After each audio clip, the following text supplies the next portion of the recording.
Hartlik goeiemôre op hierdie Dinsdagoggend, die 18de November. Geliefdes, het is sommer lekker om mekaar te mag groet in die naam van Jesus, die Christus, ons koning. Wat 'n lekker voorreg om te weet ons is in mekaar verbind deur die geloof en deur die Here Jesus se liefde en bloed. Vanoggend gaan ons verder met die wonderlike tema van God genees jou hart. En ons het gister stilgestaan by gewoontes, goeie gewoontes, slegte gewoontes en hoe gewoontes ontstaan. Nou ja, vanoggend kyk ons so 'n bietjie verder na hoe kom gewoontes in jou lewe ontstaan? Hoe gebeur dit? Wat lê daar agter? Nou 'n gewoonte het ons mekaar gesê, ontwikkel gewoonlik baie spontaan, sonder dat dit 'n mens werklik bring by 'n punt wat jy 'n besluit daaroor neem of regtig daaroor nadink.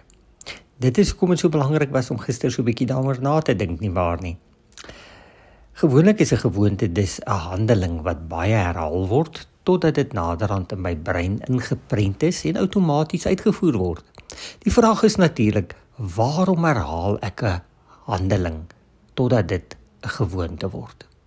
Die antwoord is eintlik baie eenvoudig. Ek kry 'n bepaalde beloning daaruit. Die aanmoediging om dit dan te herhaal lê in die beloning wat ek daaruit kry. Kom ons neem 'n paar ekstreme voorbeelde. Kom ons begin dalk by iets soos naweek kuier. Ja, ek gebruik 'n bietjie alkoholiese drank as ek naweek kuier. Hoekom? Want ek kom agter dit verander my gemoed. Dit laat my opgeruimd voel en dit laat my baie meer gesellig optree. Een van my vriende spot altyd so, dan sê hy, ag, wat ou ietsie, dan kry jy ook persoonlikheid.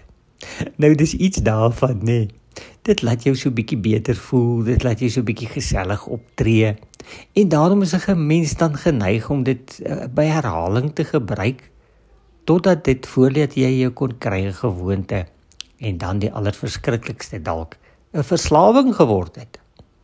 Dieselfde kan natuurlik geld vir iets wat so half onskuldig is, soos 'n pynpilletjie of 'n slaappilletjie.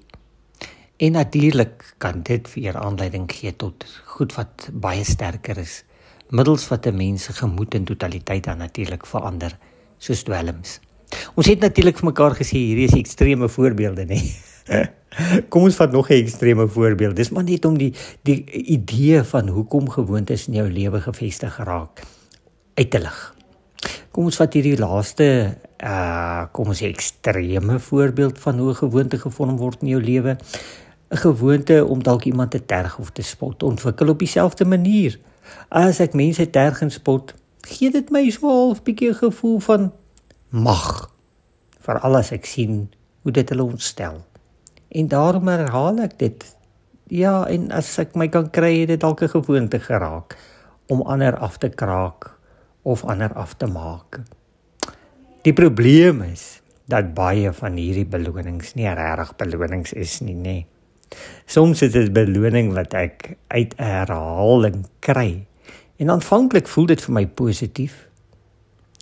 Maar as ek dit natuurlik op 'n manier misbruik en die te daaraan voeg, dan veroorsaak dit egter soveel negatiewe gevolge, dat daar van werklike beloning ook nie meer sprake is nie. En tog gaan mense daarmee voort, net omdat dit 'n gewoonte geword het.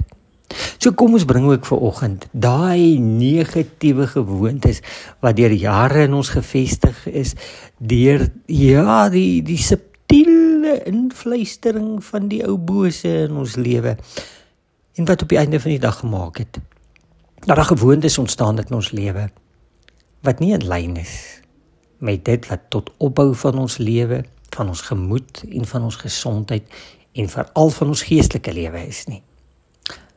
Neem 'n bietjie tyd vanoggend en dan gaan sit jy weer en jy bring hierdie slegte gewoontes voor die Here en dink 'n bietjie hoe het hulle in jou lewe ingesluip, hoe het hulle ontstaan en hoe het hulle nou 'n vaste patroon in jou lewe gevorm, en bring dit voor die Here.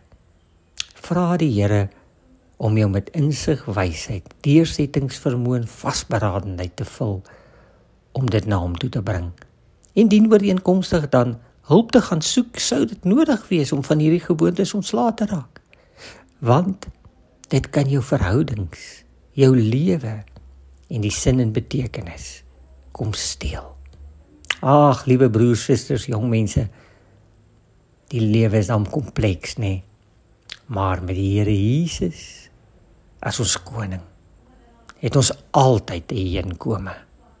Mag hy jou heenkome bly en wees vir altyd. Ons bid dit vir mekaar in Jesus se naam. Amen.